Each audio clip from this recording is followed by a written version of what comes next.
Hello दोस्तों, स्वागत है आपका रानी स्टोरीज पर।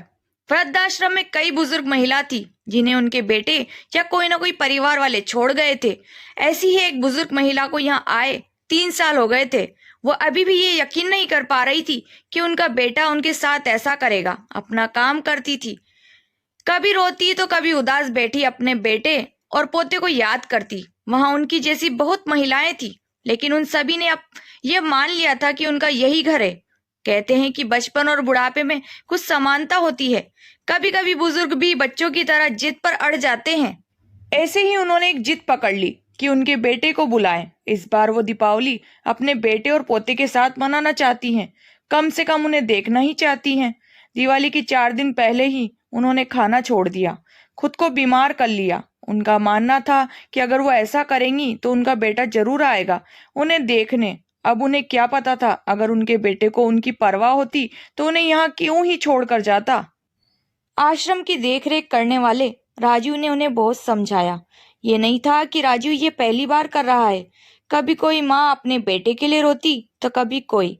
वो सबको संभालता, दिलासा देता, कोशिश करता कि कोई किसी के लिए जिससे मिलना चाहता है वो उसे मिलवा सके। लेकिन उसकी ये कोशिश कभी कभी सफल हो पाती। उसने अभी भी अम्मा को हर तरह से बोला कि क्या मैं आपका बेटा नहीं, क्या मैं आपका ख्याल नहीं रखता। अम्मा कहती, रखता है, लेकिन मुझे अपने पोते को देखना है। फिर अम्मा ने उनके यहाँ आने की बात बताई। जब मैं यहाँ आई तब एक दिवाली पर उसने मुझसे पैसे मांगे थे। छोटा था, जिद करने लगा था।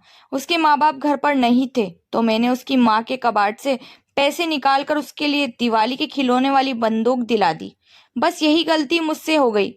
घर आकर जब बहू ने देखा तो उसने चोरी का इल्जाम लगा दिया मुझ पर लगाया। वो ठीक मेरे पोते को मारा, मेरे सामने उसकी बंदूक तोड़ दी। बस मेरा बेटा उसके कुछ दिन बाद मुझे यहाँ छोड़ गया। अब मैंने यहाँ काम करके कुछ पैसे जमा किए हैं। मुझे मेरे पोते को इससे कुछ लेकर देना है। वो बड़ा खुश होगा। मेरा बेटा इतना बुरा नहीं है।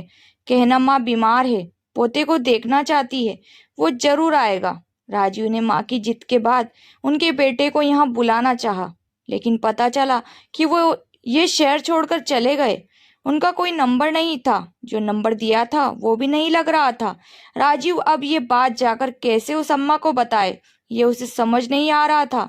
अम्मा जिद पर अड़ी थी, कहती थी कि अब अगर वो नहीं आया तो मुझे नहीं जीना।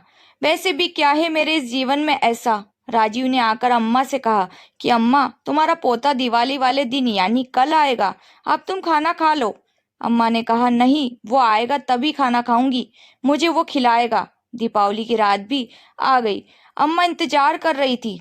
तभी राजीव एक 7 साल के बच्चे को लेकर उनके सामने आया। अम्मा से कहा, अम्मा देखो तुम्हारा पोता आया है। अम्मा ने खुशी से अपना चश्मा लगाकर उसकी ओर देखा। देखकर बोली, ये तुम किसे ले आए हो? ये मेरा पोता नहीं है। माना कि मैंने उसे 3 साल से नहीं देखा। फिर भी तुमने ऐसा कैसे सोच लिया कि तुम किसी को भी ले आओगे और मैं उसे अपना पोता मान लूंगी? मैं उसकी दादी हूँ, उसे अच्छे से पहचानती हूँ। ये मेरा पोता नहीं है। राजीव ने कहा, अम्मा तुमने ठीक कहा, ये तुम्हारा पोता नहीं है। पता है ये कौन है? राजीव ने उससे पूछा, बेटा तुम्हारा नाम क्या है? लड़का बोला, सोनू। बेटा तुम्हारे मम्मी पापा कौन है? लड़का बोला, पता नहीं। अच्छा तुम कहाँ रहते हो? लड़का बोला, यहाँ से थोड़ी दूर पर, सबके साथ। राजीव ने आगे की बात बताई, अम्मा ये भी अनाथ आश्रम में रहता है। तुम तो बहुत किस्मत वाली हो अम्मा कि तुमने अपने माँ बाप, पति, बेटे, पोते सबको देखा है। इसे तो कोई छोड़ गया बस ऐसे ही। देखो फिर भी जिंदगी जीना चाहता है, कभी जिद नहीं करता। और इसके जैसे कई हैं जो वहाँ है। अम्मा जो हो गया मैं जानता हूँ भूलना मुश्किल है, लेकिन इस तरह कमजोर मत बनो। खुश रहो, सोचो ऐसा ही होना था। तुम्हारे पास अच्छी यादें हैं, चेहरे हैं, उनको याद करो। अम्मा समझ गई कि राजीव उसे क्या समझाना चाहता है। उसने बच्चे की ओर देखा। मासूम सा बच्चा चुपचाप अम्मा की ओर देख रहा था। राजीव ने खाने की थाली मंगवाई और कहा कि तुमने कहा था कि तुम अपने पोते के हाथों से ही खाना खाओगी। देखो ये तुम्हारा पोता ही तो है। अम्मा ने उस मासूम बच्चे के हाथ से खाना खाया और उसने जो भी पैसे जोड़े थे उस बच्चे को दिए। कहा कि जो पसंद हो वो ले लेना। अम्मा ने जीवन की कड़वी सच्चाई को स्वीकार कर लिया। अब वो उस समय को याद करके दुखी नहीं, बल्कि उस समय की अच्छी यादों को याद करके खुश रहती है। राजीव के एक सहयोगी ने उससे कहा कि तुम बड़ा अच्छा काम कर रहे हो।